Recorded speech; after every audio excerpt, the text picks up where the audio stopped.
창세기 42장 18절로부터 28절까지 말씀입니다. 3일 만에 요셉이 그들에게 이르되 나는 하나님을 경외하노니 너희는 이같이 하여 생명을 보전하라. 너희가 독실한 자이며 너희 형제 중 한 사람만 그 옥에 갇히게 하고 너희는 곡식을 가지고 가서 집들의 주림을 구하고 너희 말지아우를 내게로 데리고 오라. 그리하면 너희 말이 진실함이 되고 너희가 죽지 아니하리라. 그들이 그대로 하니라. 서로 말하되 우리가 아우의 일로 인하여 범죄하였도다.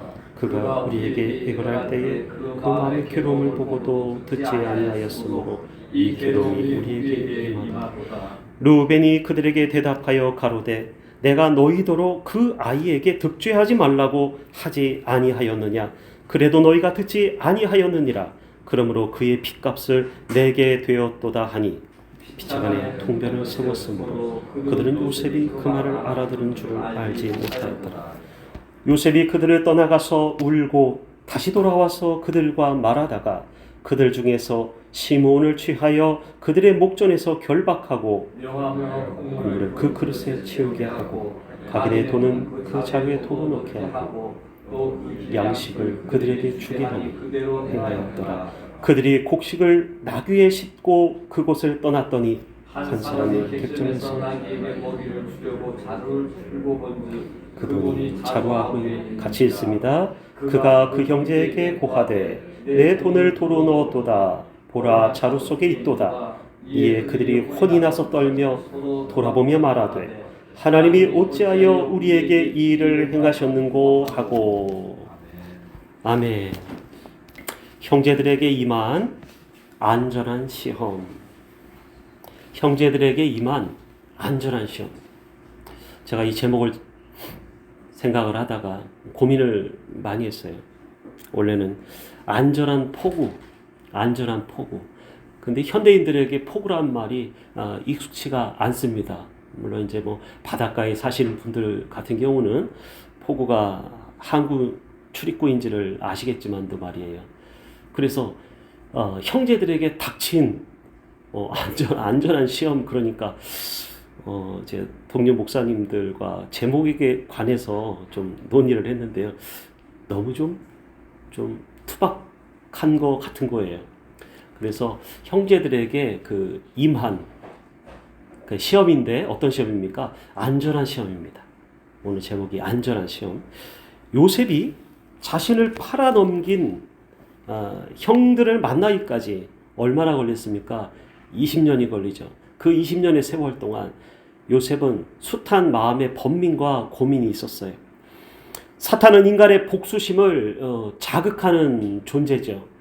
요셉에게 역시도 예외가 아니었다라는 겁니다. 특히 이 형제 간의 문제는 말이에요.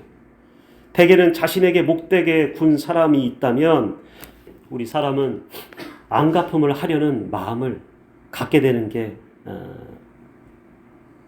본연의 마음 같아요. 자신이 베푼 호의가 거절당할 때도 요즘은 이런 사람들이 많아요. 호의를 베푸는데 그것이 거절해서 다시 돌아옵니다. 받아들이지 않아요. 근데 그거에 대해서조차도 좀 악감정을 갖는, 좀 심하게 나아가면 복수하고 싶은 그런 마음들이 많이 마귀 사탄이 우리 현대인들에게 주고 있다는 것을 볼 수가 있습니다. 이렇게 상대방이 자신의 호의를 받아들이지 않을 때면 또 어떻게 합니까? 많은 사람들이 몹시 자존심 상해합니다. 그리고 화가 나는 사람들이 있어요. 물론 그 화를 잘 다스리고 가인처럼 화를 내지 않고 아벨처럼 다스리고 순한 마음을 가진 사람들도 있지만 그냥 화가 나면은 나는 대로 표출하거나 길이 들어 있는 사람들이 많이 있다라는 것이에요. 그래서 몹시 자존심 상해하고 복수하고픈 그런 마음을 갖는 사람들도 있더라. 요셉이 보세요. 벌써 얼마나 시간이 지났습니까? 형들을 떠나서 형들이 은 20에 팔아넘겨서 목숨값으로 은 20을 받았어요.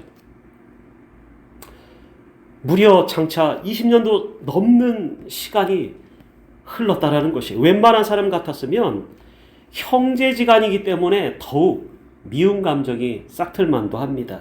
그리고 그 감정을 많은 사람들이 다스리지 못하고 있다는 것이에요.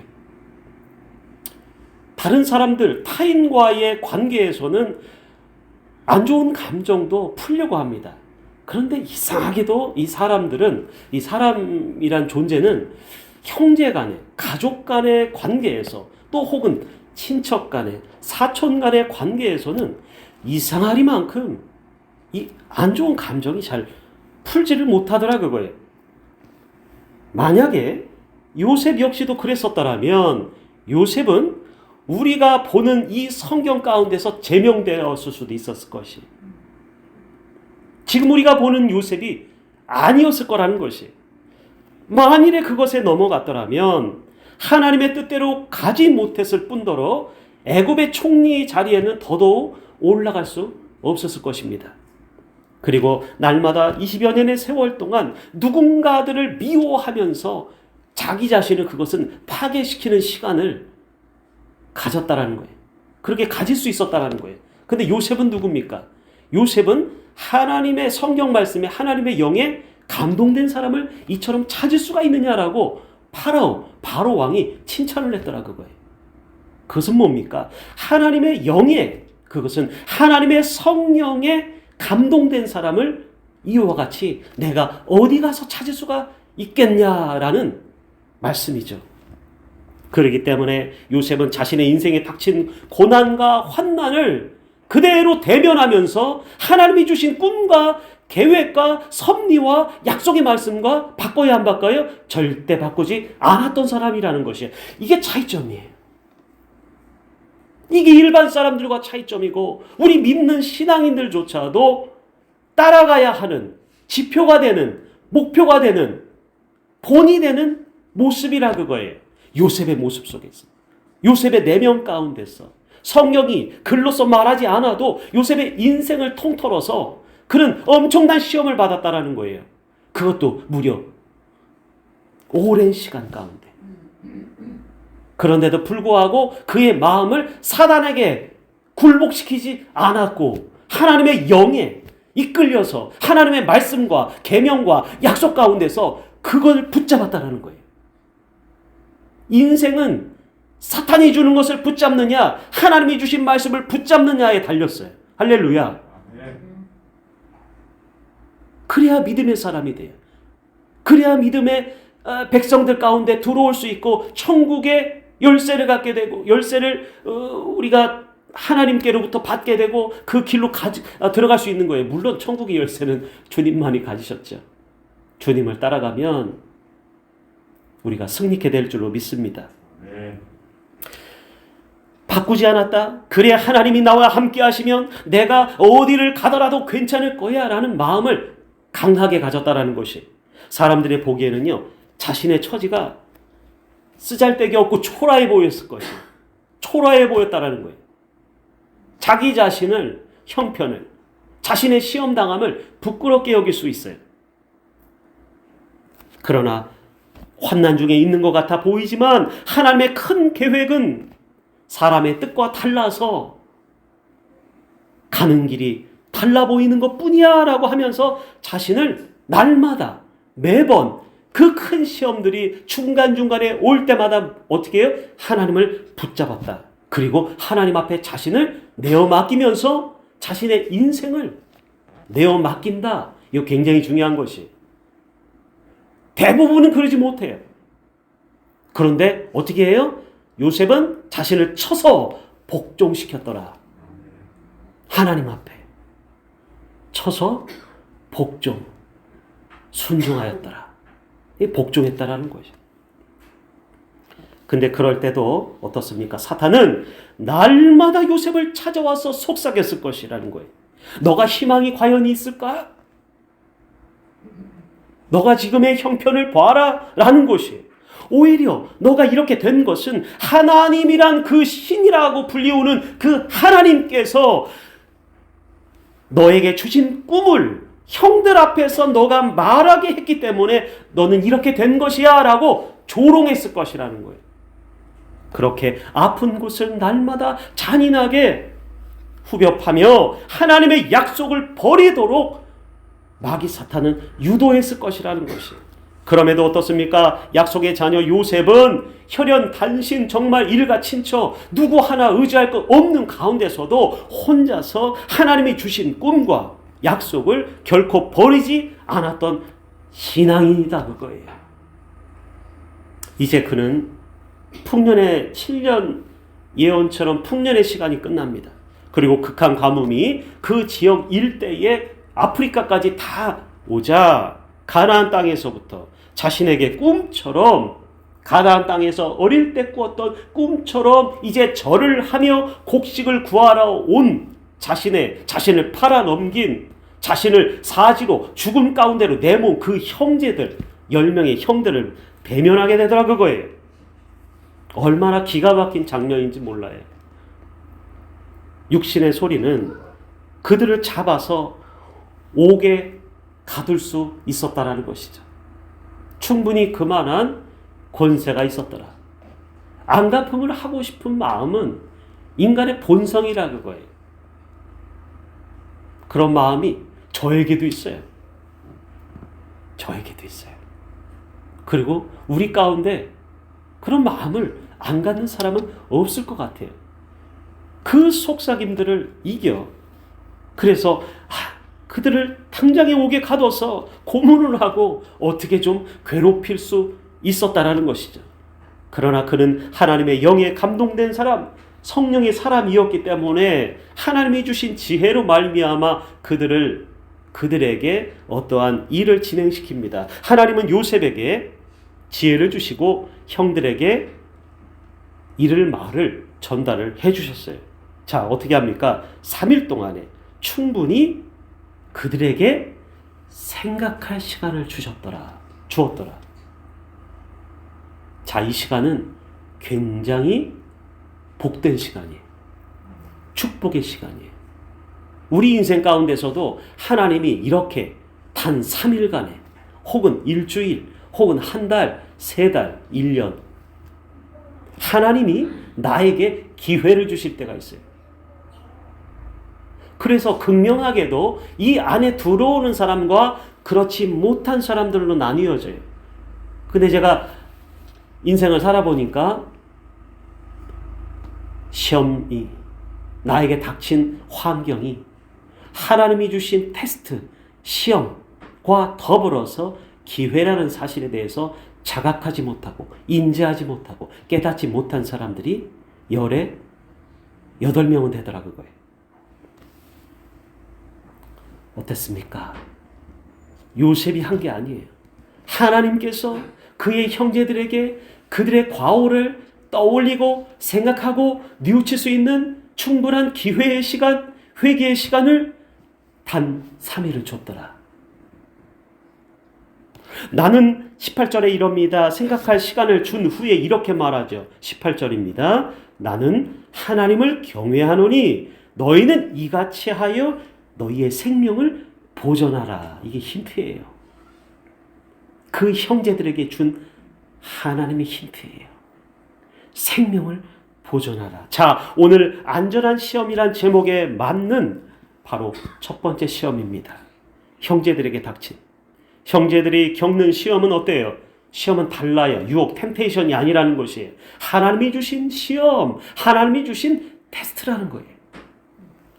19절에 봅니다. 19절에 너희가 독실한 자면, 자, 독실한 자면 이 말은 무슨 뜻입니까? 독실한 자는 이 말은 위기의 순간에도 너희가 정말 하나님을 믿고 의지한다면 이란 뜻이란 말이에요. 어떤 순간이에요? 위기의 순간. 그들은 굶어 죽을 위기에 있었다는 거예요. 너희 형제 중 한 사람만 옥에 남고 나머지는 곡식을 가지고서 속히 집으로 돌아가서 너희 가족들의 굶주림을 면케하라는 하나님의 따스한 뜻이 담겨져 있다는 거예요. 그래서 안전한 시험이라 그거예요.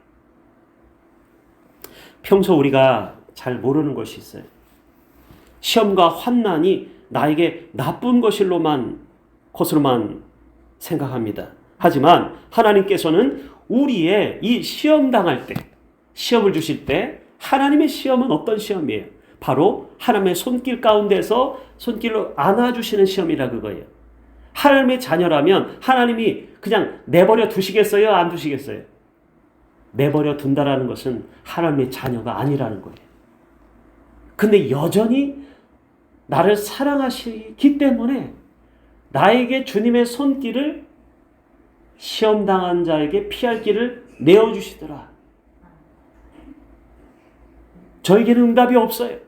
저에게는 방법이 없어요. 그러면 어떤 줄 아세요? 다른 쪽에서 방법을 주시더라 그거예요. 다른 쪽에 방법이 있는데 그것을 사람들이 찾고 찾아서 만나야 돼요. 혹은 기다릴 수 있어야 돼요. 혹은 당연히 노력해야죠. 자, 다시요. 나에겐 방법이 없더라. 해보고 할 수 없는 환경 가운데 놓일 수가 있어요. 그러면 어떻게 합니까? 죽어요? 포기해요? 아니잖아요. 시험지는 풀려고 주신 거죠. 그러니까 어때요?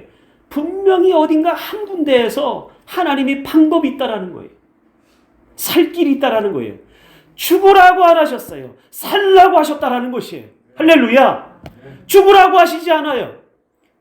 사지로 넣는 것은 사탄이 유혹하는 것이지 하나님은 결코 그러지 않는다. 꺼져가는 등불을 끄지 않는 하나님이시다. 우리의 한 줄기 소망을 꺼트리는 하나님이 아니시고 외면하는 하나님이 아니시라 그거예요. 방법이 있더라. 우리에게는 방법이 없다. 하나님께서는 말씀하세요. 너희에게는 방법이 없을지라도 나에게는 방법이 있느니라. 너희에게는 해결할 수 있는 능이 없을지라도 나에게는 능력이 있다라는 것이에요. 사람을 통해서 길이 이루어지고, 제 동료 목사님 중에 그 포천에서 목회하는 친구가 있어요. 새를 들어서 상가에서 목회를 하다가 5층짜리 건물에서 이제 신학교와 함께 그 선교 사역을, 교회 목회 사역을 하려고 합니다. 거기다 사택도 만들고. 돈이 어디 있어요? 성도님들 한 7, 80명 되는데 5층짜리를 어떻게 사요? 국민은행인가 국민은행인가. 보통 교회들은 농협이나 새마을금고나 이런 데서 대출을 교인 수가 한 100명 넘으면은 예전에는 가능했어요. 근데 하도 이제는 힘드니까 위험 리스크가 크잖아요. 대출 안 해주죠. 근데 그 교회 100명도 안 되는 교회에서 유일하게 그 지역 가운데 그 일대 수십 킬로 안에서 그 교회만 하나님께서 방법을, 길을 열어주시더라고요. 지금 멋지게 사역하고 있어요. 방법이 없어요. 나는 힘도 없어요. 능력도 없어요. 체력도 약해요. 지력도 약해요. 하나님은 약한 것을 다른 사람들을 통해서 보완해 주실 줄로 믿습니다. 도움의 손길을 나를 실어버리지 않으시고, 나를 믿음의 자녀 가운데서 방출하지 않으시고, 나를 끌어안으시고 끝까지 데려갈 줄로 믿습니다. 그래서 하나님께서는 우리 이면에 상황을 바꿀 만한 일을 시험 가운데, 테스트 가운데서 진행하고 계시더라. 할렐루야. 이 큰 거예요, 오늘 이 말씀이.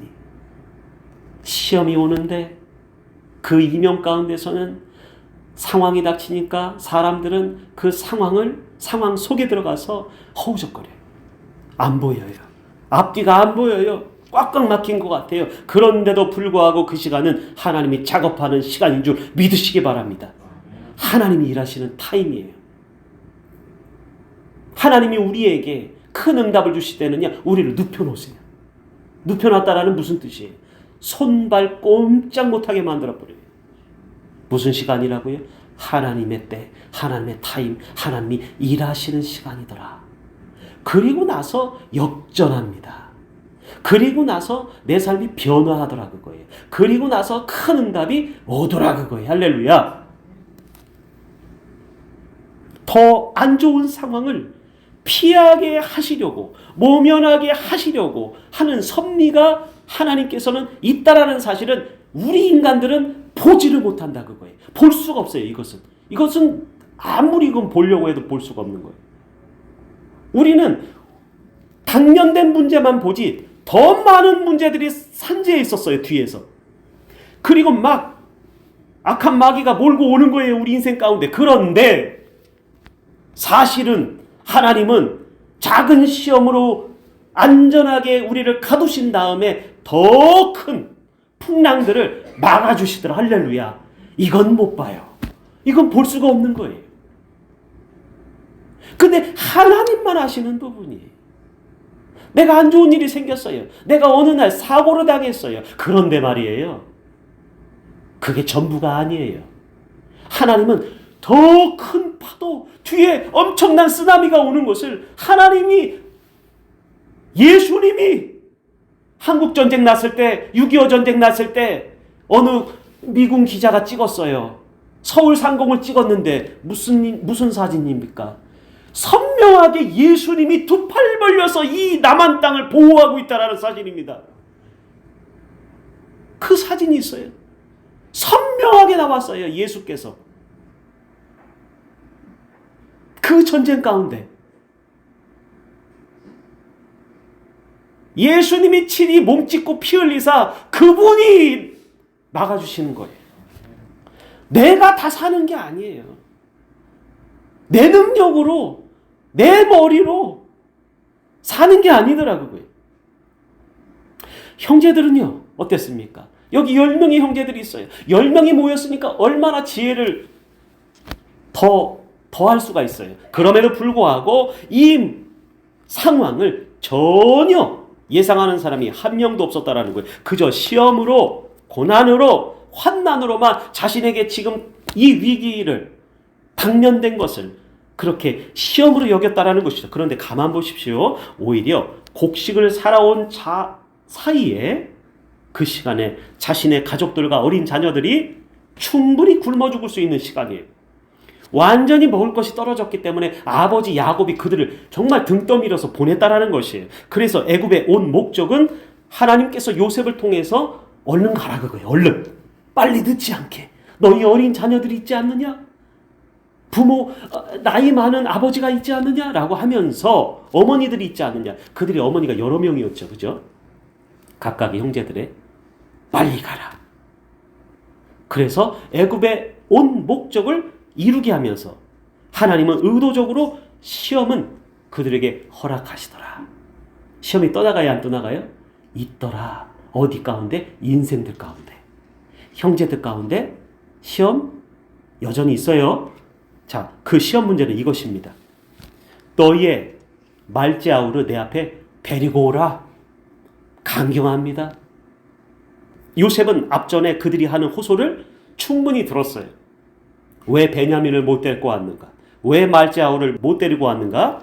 충분히 그들의 호소를 들었음에도 불구하고 요셉은 어땠어요? 자신을 팔아 넘겼듯이 형들이 베냐민의 아끼는 동생, 그의 어머니가 낳은 자녀는 요셉과 베냐민밖에 없었죠. 형들이 어떻게 했을까 봐 염려도 됐겠죠. 형들의 말이 사실인지 다 믿을 수가 없죠. 베냐민을 데리고 와라. 생사 여부를 확인코자 했었다라는 것이에요. 또 하나님께서는 그 시간을 통해서 형제들에게 아까 말씀드린 과거 지난날의 잘못을 깨닫게 하시려는 섭리가 담겨 있었다라는 것이에요. 이 부분이 바로 오늘 형제들에게 임한 두 번째 시험이라는 것이에요. 세 번째, 네 번째는 제가 이야기 안 드릴 것이에요. 여러분이 찾고 말씀 가운데서 깨닫기를 원합니다. 자, 이제 이 섭리는 전에는 누구도 깨닫지 못했던 것이었어요. 누구도 몰랐을까요? 요셉도 몰랐어요. 21절입니다. 21절을 43장 21절을 한번 같이 읽어보겠습니다. 시작. 그들이 서로 말하되 우리가 아우의 일로 인하여 범죄하였도다. 그가 우리에게 애걸할 때에 그 마음의 괴로움을 보고도 듣지 아니하였으므로 이 괴로움이 우리에게 임하도다. 22절 이렇습니다. 루벤이 그들에게 대답하여 가로되 내가 너희더러 그 아이에게 득죄하지 말라고 하지 아니하였느냐? 그래도 너희가 듣지 아니하였느니라. 그러므로 그의 핏값을 내게 되었도다. 핏값을 갚게 되었도다. 누가? 너희가, 우리가 깨달았어요. 3일간의 그 기회 시간 동안 그들은 깨달았어요. 그들은 정말로 그렇게 생각했을 겁니다. 아우 요셉의 일로 인해서 자신들과 자신들의 가족이 굶주림의 그 절체절명의 위기의 순간 필요했죠. 정말로 필요했기 때문에 곡식을 사러 애굽까지 걸어서 왔다라는 것이에요. 굶주림의 위기의 순간 가족이 위기에 처해 있어요. 그 가운데서 그 순간에 도움의 손길이 절실한 그 순간에 하필이면 이러한 사건이 일어났구나. 이것은 우리가 한 것도 아니고 누가 한 것도 아니고 하나님이 그렇게 하셨구나. 인정하지 못하는 사람은 하나님의 사람이 아니고 인정하는 사람만이 하나님의 사람인 것이. 인정 못하고 싶어도 안 돼요. 인정해야 되는 것이. 위기의 순간에 건진받지 못한다라는 사실 때문에 그들은 아버지로서 부모로서 자녀들을 굶게 해서 죽음 가운데로 내몰 수 있다는 이 사실이 절망스러웠다라는 것이에요. 하나님은 바로 형제들에게 그 점을 깨우쳐 주시기 위함이었다. 이제 그들은 낮은 자리에 와서 비로소 자신들의 잘못을 이제 진심으로 뉘우칠 수 있는 은혜를 입었어요. 시험은 바로 의로운 것처럼 내가 살아가던 인간이 하나님 앞에 낮아지는 시간이더라. 할렐루야. 더불어서 시험의 시간은 뭡니까? 하나님을 찾고 만나는 시간이다. 어떤 시간이요? 하나님을 만나는 시간. 하나님은 예전에 내가 귀로만 들었는데 내가 이제 대면하여 주를 보게 되었나이다. 하나님을 몰랐던 우리가 모르던 하나님을 경험케 되고 만나는 시간이라는 거. 어떤 사람들은 나 하나님 잘 알아요. 나 하나님 말씀 잘 알아요. 그러죠. 내가 인생의 경험을 통해서 이러한 역경과 시험을 통해서 하나님을 진실되게 만나는 것이 뼈저리게. 예전에는 내가 하나님을 이 정도만 알았는데 아하, 인생과 더불어서 하나님은 내 인생 옆에 함께 계셨던 분이시구나. 내 가정에, 우리 교회에, 나라에 함께 계셨다. 통변을 세웠으므로 자신들이 하는 말을 요셉이 전혀 알아듣지 못한다고 생각하고서 그 앞에서 이야기를 한다라는 것이에요. 당사자인 요셉의 앞에서 하나님은 그의 억울한 심정, 마음 20여 년간의 세월 가운데 맺혔던 것이 풀리게 합니다. 누굴 통해서? 형들을 통해서. 그들을 요셉의 앞에서 죄를 시인하더라. 그는 그동안에 고생했던 지난날의 시간들이 주마등처럼 자신의 가슴을 훑고 지나갑니다. 그래서 주체하지 못하는 울음을 어떻게 할 수가 없었어요. 그래서 잠시 잠깐 뒤로 숨었어요. 그리고 나서 자리를 잠시 떠나고 울고 와서는 다시 그들에게 하나님께서 명령하신 일을 실행을 합니다. 요셉의 둘째 형인 시므온을 결박해요. 나머지 형제들에게 아버지와 그들 가족에게 가져다 줄 곡식을 종들을 시켜서 수레에 가득가득 종류별로 싣게 합니다. 그리고 친절하게도 그들이 가면서 허기지지 않게 길에서 먹을 것과 마실 것들을 담아주죠. 그리고 곡식을 사려고 충분히 가져왔었던 그들의, 어떻게 보면 그들의 많은 재산일 것이에요. 가져온 돈을 다시 그들이 모르게 그 자루에 넣게 한 후에 모두를 어디로 보내요? 감옥에서 빼내서 이제는 아버지께로 보냅니다. 가나안으로 가다가 잠시 나귀에게 먹이를 주고 쉬게 하려고 객점에 들려서 짐을 누군가 살펴보던 가운데 한 사람이 자신의 자루에 돈이 그대로 있는 것을 발견하고는 소스라치게 놀랍니다. 28절입니다. 그가 그 형제에게 고하되 내 돈을 도로 넣었도다. 너희들도 살펴봐라. 보라, 자루 속에 있도다 우리의 돈이. 이에 그들이 혼이 나서 떨며 서로 돌아보며 말하되 하나님이 어찌하여 우리에게 이런 일들을 행하셨는고. 말씀을 마칩니다. 이러한 형제들에게 임했던 안전한 시험은 우리 인생 가운데서도 지금도 진행되고 있다라는 사실입니다. 기도합니다. 하나님은 없다, 하나님은 안 계시다 했던 우리의 부질없는 투정이 정말 인생의 어려움의 고비고비를 넘어가면서 왜 우리는 하나님이 주신 그 시험지를 받아들고서 하나님을 바라보지 못했는지요?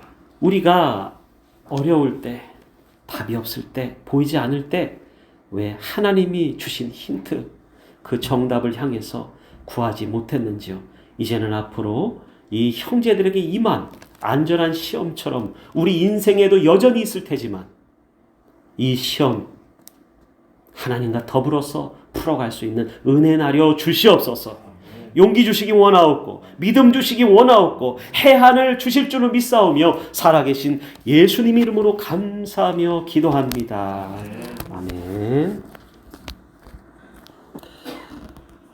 오늘은 성찬 예식이 있습니다. 준비해 주시고요. 138장